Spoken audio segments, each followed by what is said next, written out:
on WION World is One.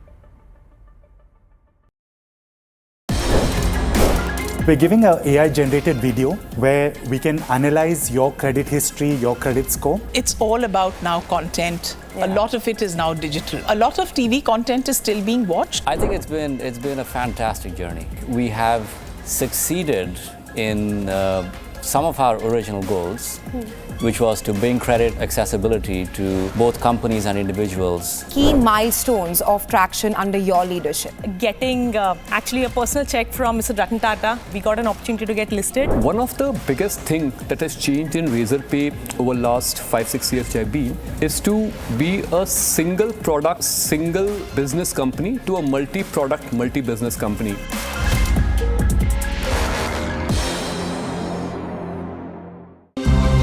To bring the benefits of the Subhash Chandra Show to your educational institution, teachers and students, send an invitation to Juhi Jha at juhi@such.org.in. WION, India's global voice, the channel that brings you the biggest stories from across the world through India's lens. Now available in more than 190 countries worldwide. Because we believe that the world is one. Watch us in Africa, Europe, USA and Canada, South America, Asia Pacific, Middle East and North African regions.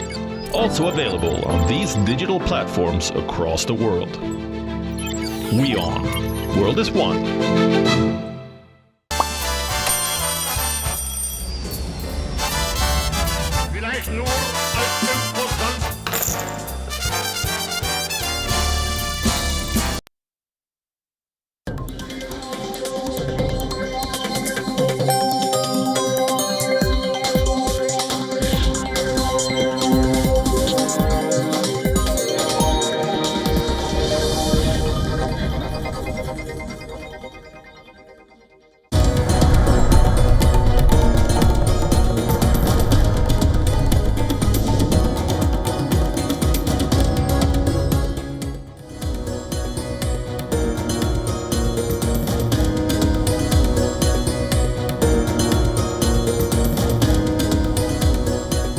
Welcome back. You're watching WION World is One. I'm Jyotsna Kumar and this is World DNA. Let's begin with the headlines.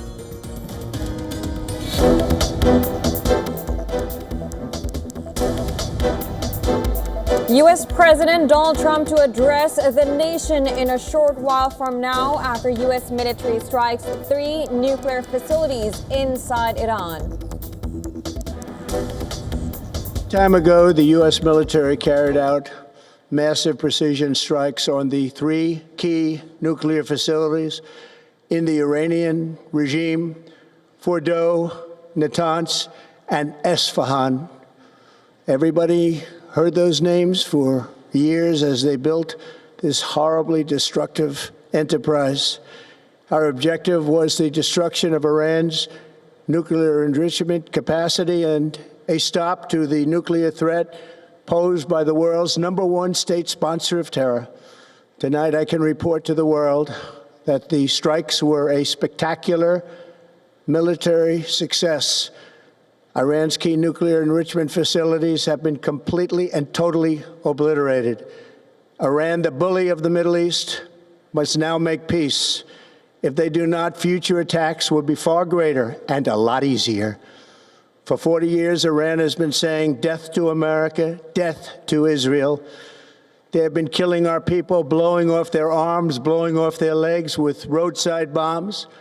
That was their specialty. We lost over 1,000 people, and hundreds of thousands throughout the Middle East and around the world have died as a direct result of their hate. In particular, so many were killed by their general, Qasem Soleimani. I decided a long time ago that I would not let this happen. It will not continue. I want to thank and congratulate Prime Minister Bibi Netanyahu. We worked as a team like perhaps no team has ever worked before. And we've gone a long way to erasing this horrible threat to Israel. I want to thank the Israeli military for the wonderful job they've done.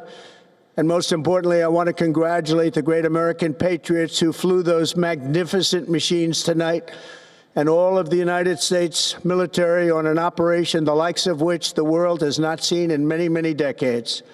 Hopefully, we will no longer need their services in this capacity. I hope that's so.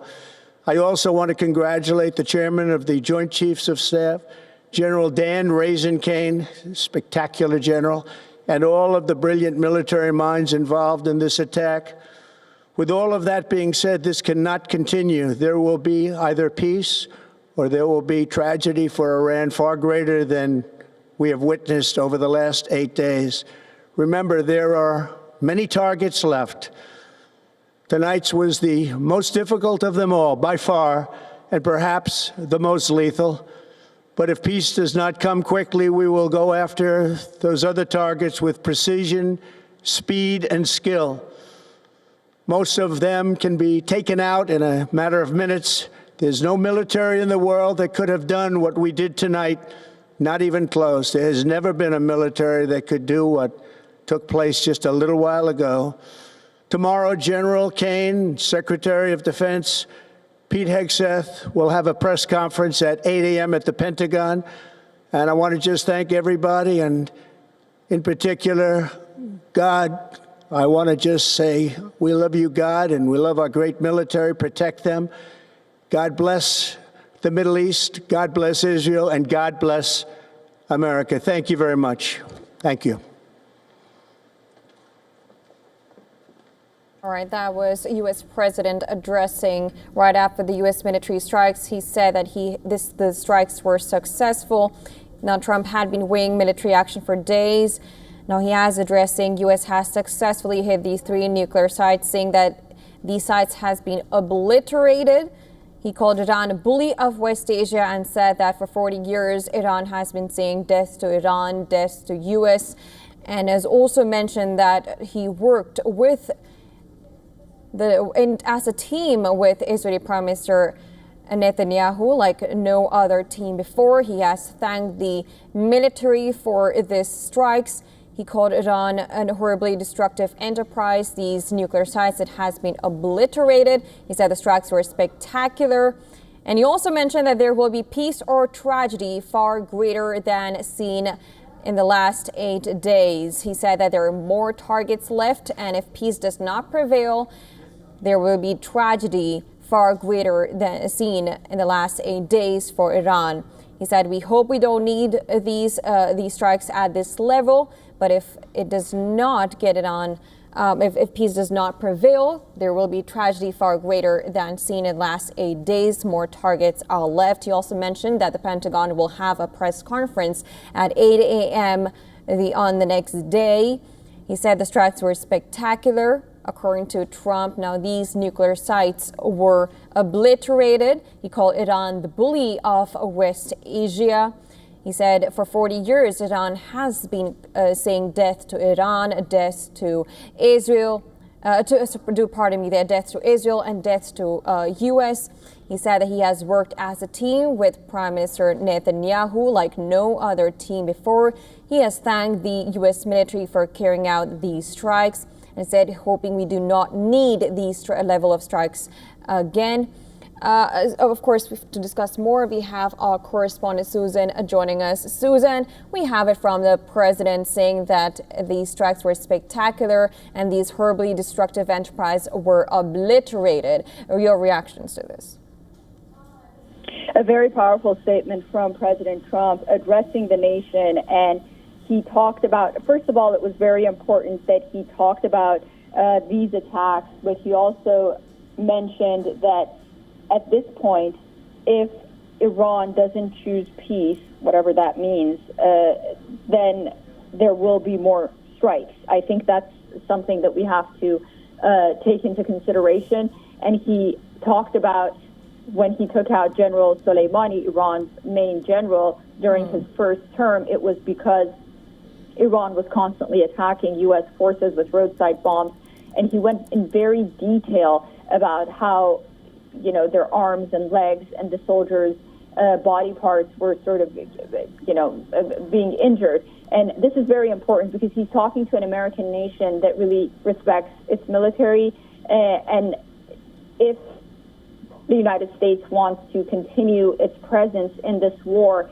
These sentiments are important to get the American public on board, to demonstrate that Iran is a present and urgent threat to the United States.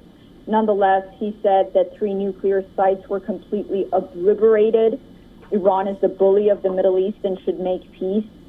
I decided a long time ago that I will not let this happen, and that's basically the attack on and not only U.S. troops, but also Iran having a nuclear weapon.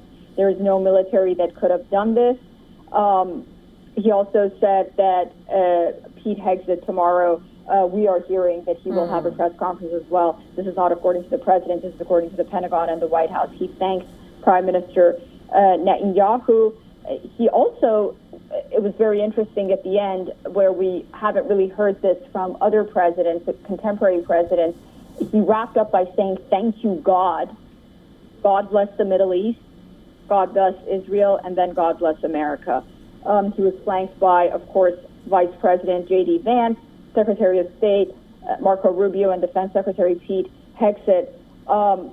And I think his mannerism really showed that this was very serious for him. This was nonetheless a very defining moment for this president that will go down in history. And he also said that, should Iran, again, I can't stress this enough, should Iran decide, in not so many words, behave, the United States will indeed continue and go back and destroy more sites in Iran. He did say that these 3 were the hardest, and it was a success. Right, absolutely. And we also know that he did not really give the details, but he has also announced that the Pentagon will be having a press conference at about 8 a.m. the next day. Yeah, he didn't give us details, but we are hearing initial reports from the Pentagon that initial U.S. assessment is that the United States would not need to go back for these 3 nuclear sites. There will likely be no second attack.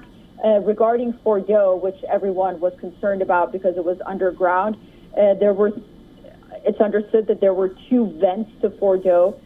3 bunker busters were launched in each of those vents.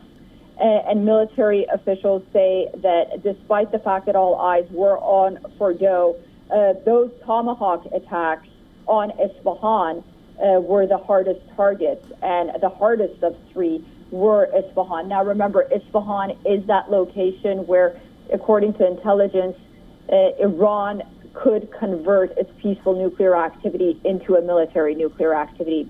It's believed that Isfahan was that place that this would take place.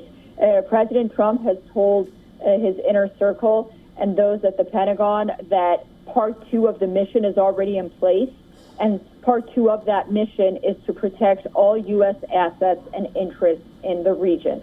Of course, all eyes are on Iran right now, and despite the fact that its proxies have been depleted, one of the main concerns right now is the Strait of Hormuz, which Iran controls.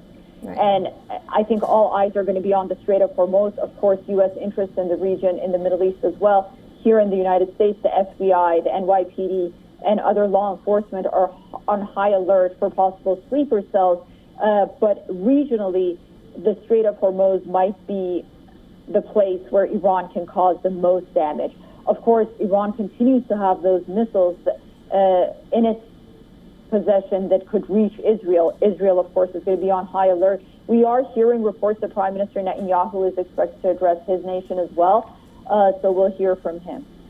Absolutely, Susan. Of course, a very short but a very bold address from Trump right now. But I'll come back to you for more. We also have joining us Gabriel Noronha. He is a former special advisor for Iran at the U.S. State Department and executive director of Polaris National Security. Thank you so much for joining on the broadcast with us. Of course, happy to be here. And of course, breaking news just coming in. U.S. has struck Iran. We just heard Trump saying that, of course, this is not the only target. There are a lot of targets remaining in Iran. And if peace does not prevail, we'll go after those targets. First of all, your reactions to this address. Look, what President Trump here is doing is setting limited objectives. but ones that are incredibly attainable. Now that Iran's nuclear program has been destroyed, what's important for the United States is to go after the ballistic missiles, which have threatened U.S. troops and bases throughout the region, taking out the nuclear scientists and the nuclear infrastructure that allows you to build centrifuges. And so there are many more targets the United States can do to weaken the regime. But what President Trump is saying is he's happy to have this all be over. He's happy to have peace if Iran is willing to come to the table. And so this is the United States saying that it is done with the Iranian threats. It offered the path of diplomacy to Iran for months, if not years. Iran chose the path of arrogance and war, and now it's suffering the consequences of it. And that being said, we did hear Trump say that we have obliterated the nuclear sites, but we've also had some Iranian reactions saying that we had been anticipating these attacks on forward nuclear sites for several nights. The site had been evacuated, and somehow there has been much damage. No irreparable damage had been recorded at Fordo. Now, we have some contrasting reactions coming in from the U.S. side, which said that we've obliterated. Iran saying, well, there's no irreparable damage. What's your reaction to that? So I think it's certainly possible that Iran took out the enriched nuclear material. They've been saying for a couple days now that they've moved it to secure third sites. But what they can't move is the centrifuges. Those are extremely, extremely fragile. They were designed specifically for the Fordo, Natanz, and Isfahan sites. And what Iran cannot do now is they can't enrich that uranium to weapons grade 90%. So even if they've moved some of the 60% material, there's only limited things that they can do with it.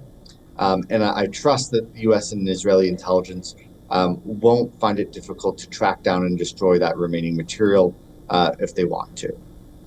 All right, point taken. But we also know that, do you think this was the only way to get them on the table? Do you think after this attack and, somehow it might have pushed back Iran, but do you think that will not, that just push back and they would not want to go back to it and they will come to the table for talks as Trump is anticipating? So the issue is that Iran's entire air force has been destroyed. Their entire air defense system has been destroyed. Their nuclear warehouses are being destroyed. Their ballistic missile manufacturing capabilities being destroyed. And so Iran has very little leverage.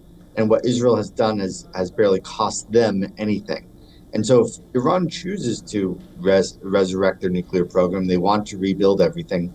The issue is that Israel will have the freedom to come in at any time, anywhere, and destroy what they want, whenever they want, with very little repercussions. So again, Iran has no cards on the table. They have no leverage. And if they want to continue the war, that's their prerogative. But I think Israel will be free to take out military and political leadership to ensure that doesn't happen. That being said, is it really true that Iran cannot retaliate, and are we not underestimating that they might have another, or we're just really confident that at this point of time Iran cannot militarily retaliate? They have been still warning. Even now they've been warning that every American citizen and military target is a legitimate target now. I don't think we should underestimate them. They do still have a number of ballistic missiles and cruise missiles. They have a number of terror proxies throughout the Middle East. They can conduct assassinations. They can attack bases with rockets and missiles from the local militia. And so I expect that we will see an escalation from Iran in the coming days. However, all of those capabilities are still a small fragment of what they used to be, and their ability to inflict wide-scale major damage is quite limited at that point. So at this point, they are going to probably attack with everything that they have.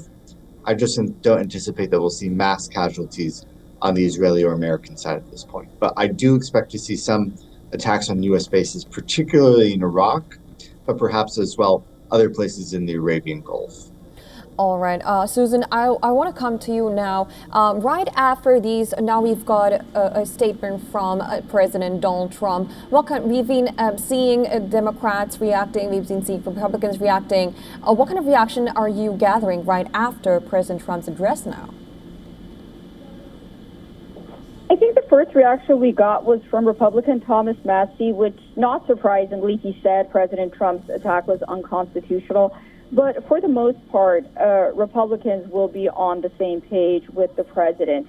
We got reaction from Mike Johnson. He said that President Trump does what he says what he does, and completely supported the president. And then you have those mostly within the Democratic Party that are probably going to come out and talk about checks and balances. They want to hear more about this and whether or not it was justified for the president to act alone or not. We are hearing from CBS News that the White House did give Congress a courtesy heads up before these attacks. But there is that concern among some that this could spiral into a broader war. It could weaken multilateral efforts with allies and the U.S. global standing in general. But, you know, nonetheless, this was something that President Trump has been saying for years, that Iran cannot have a nuclear weapon. And the intelligence that he has is going to be outweighed by the intelligence that perhaps members of Congress even have about the clear and present danger that Iran posed to the United States at this time. And it appears that the White House is confident that it can defend that and why it went into Iran the time that it did to take out these nuclear installations. So, yes, these reactions will come, and the debate is going to continue on Capitol Hill on the whys. But like I said, the American public, although they were divided on whether or not the United States should enter this war, even if it's one-off attack, the one thing that the majority of Americans agreed on, again, was that Iran cannot have a nuclear weapon. Right, and also, Susan, I want you to touch upon this fact, the fact that you had also mentioned earlier when I came to you, how serious Trump had been when he spoke these lines. Normally, when he's taking any press conference, he's pretty, I'm not going to say easygoing, but this address somehow seemed to be very serious in nature. It was a very strong statement. It was very serious. President Trump was visibly, perhaps his mannerism, different than, the way he's usually is, which is, I guess you can say laid back, but this is, anything but that. While many say that President Trump didn't want to be the president to take America into World War III, there's no indication that he has, by the way. But he would definitely not want to be the U.S. president where under his watch Iran would obtain a nuclear weapon. And this was a history-defining moment. It was a very serious moment in his presidency. And I think the way we saw the president speak, it really showed that. And he understood that this is what needed to be done. And he's, of course, concerned about retaliation, the ramifications. The White House says that it's confident that phase 2 of this operation is in place, and that is to protect American interests. But then again, despite the fact that Iran has really been weakened, I mean, you have to take into consideration that all the generals that would make decisions at this point in time for something like this, they've all been eliminated by Israel, not to mention Iran's proxies in the region. But Iran has shown at times, many times, that it has the capability to cause mischief and to cause trouble and cause harm to U.S. interests and beyond. Right, of course, that's a really important point you put there, Susan. He's, of course, not a president who really wanted to go war, but it seemed like this has been a serious escalation. We'll go to, we have some reactions coming in from the Israeli Prime Minister, too, so we're just going to go and listen to Prime Minister Netanyahu right now. Congratulations, President Trump. Your bold decision to target Iran's nuclear facilities with the awesome and righteous might of the United States will change history. In Operation Rising Lion, Israel has done truly amazing things. But in tonight's action against Iran's nuclear facilities, America has been truly unsurpassed. It has done what no other country on earth could do. History will record that President Trump acted to deny the world's most dangerous regime the world's most dangerous weapons. His leadership today has created a pivot of history that can help lead the Middle East and beyond to a future of prosperity and peace. President Trump and I often say, peace through strength. First comes strength, then comes peace. And tonight, President Trump and the United States acted with a lot of strength. President Trump, I thank you. The people of Israel thank you. The forces of civilization thank you. God bless America. God bless Israel. And may God bless our unshakable alliance, our unbreakable faith. All right, very similar statements to President Trump. I'd like to go back to our guest, Gabriel Noroha. I was just talking to Susan about, the body language that President Trump had when he was making that statement. We'll come to the statement from Netanyahu, but of course, I wanted also discuss this whole point with you. Trump is a president who said he doesn't want to look at war.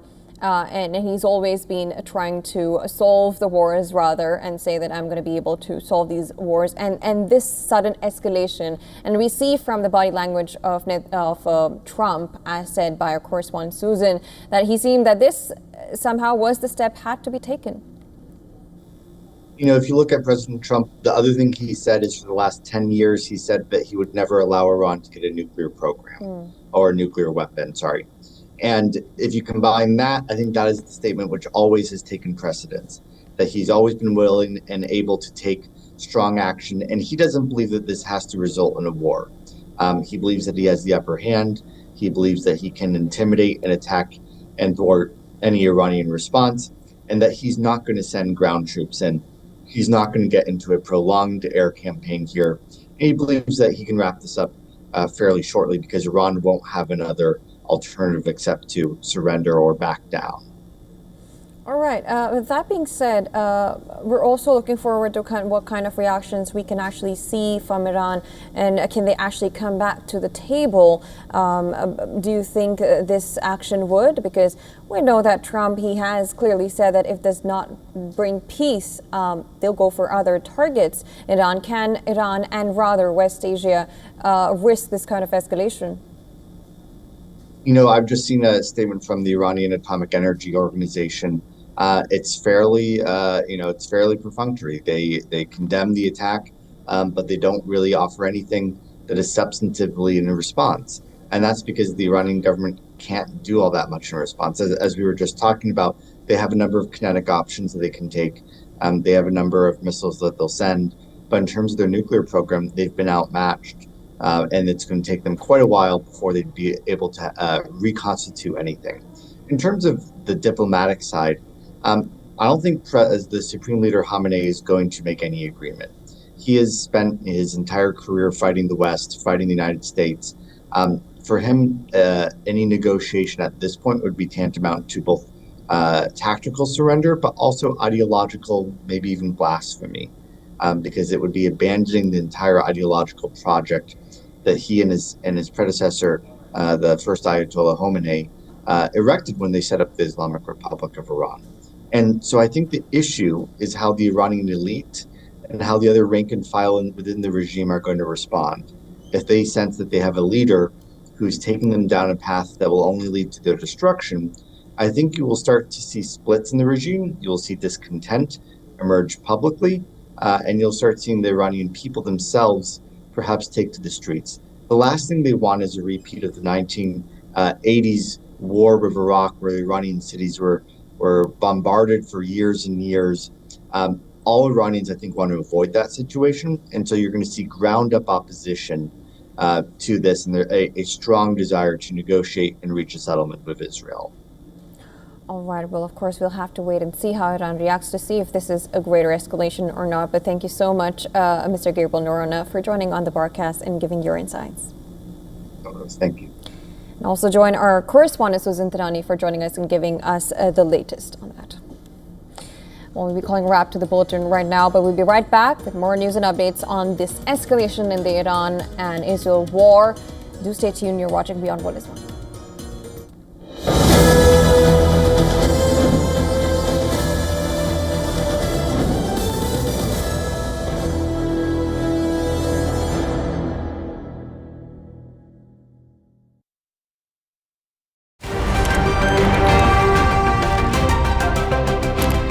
Ready to dive into your daily dose of news? Bringing you what's trending in the West and all that's setting trends in the East. And all of this served up with a side of insightful banter. We don't just bring you the latest stories. We bring you your talking points for the day. And while you do that, from the busy streets of New York, I will provide you with deeper insights on the developments through the course of the day in the U.S. The show that keeps you ahead of the global curve. A conversation you'd want to be a part of. A place where news becomes an engaging exchange. We bring you stories that impact your present. This is World DNA. Join the conversation.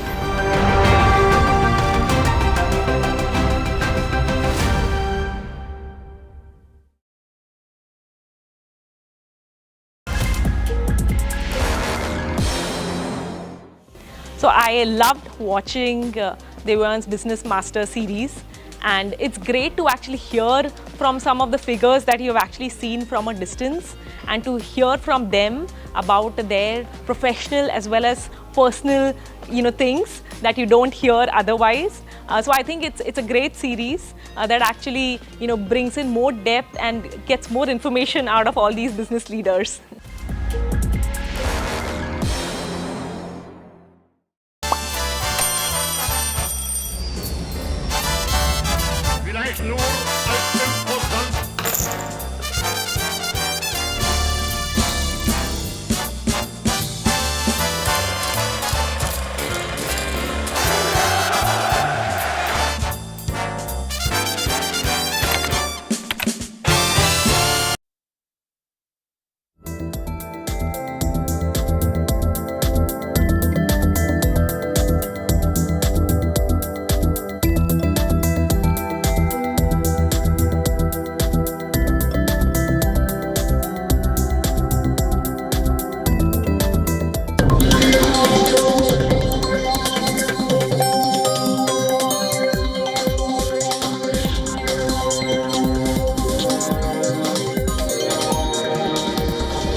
Very warm welcome. You're watching WION World is One with me, Diksha Bisla. Let's start with the headlines.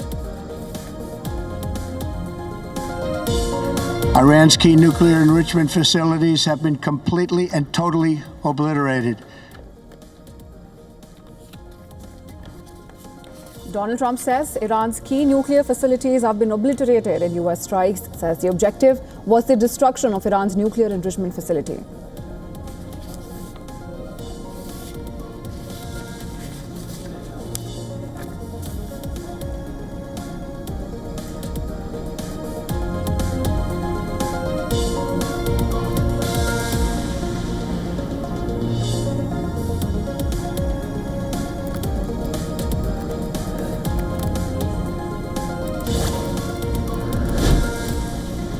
Top Iranian officials claim that Fordo did not suffer any major damage due to American strikes. Iran's state broadcaster claims the 3 nuclear sites along with their enriched uranium stockpiles were evacuated before the attacks.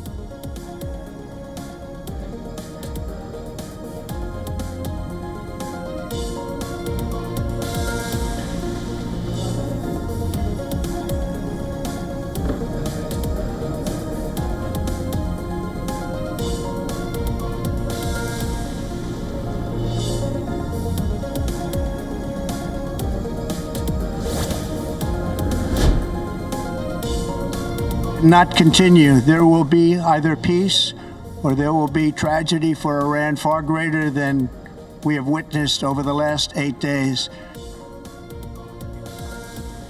President Trump says there will be either peace or tragedy for Iran. Warns that if Tehran does not make peace, future attacks will be far greater.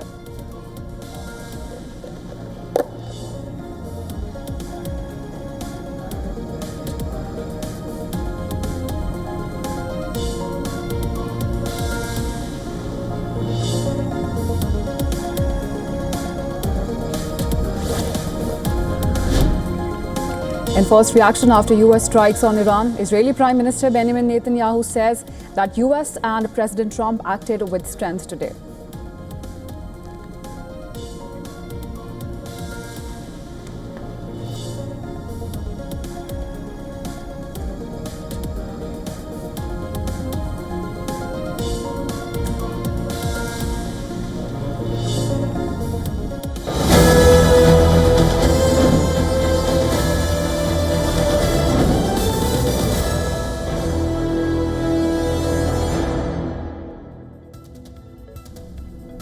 Latest that's coming in, President Donald Trump says that US airstrikes had completely and totally obliterated Iran's nuclear enrichment facilities and threatened more attacks if Tehran does not make peace. Now, let's hear to what he had to say.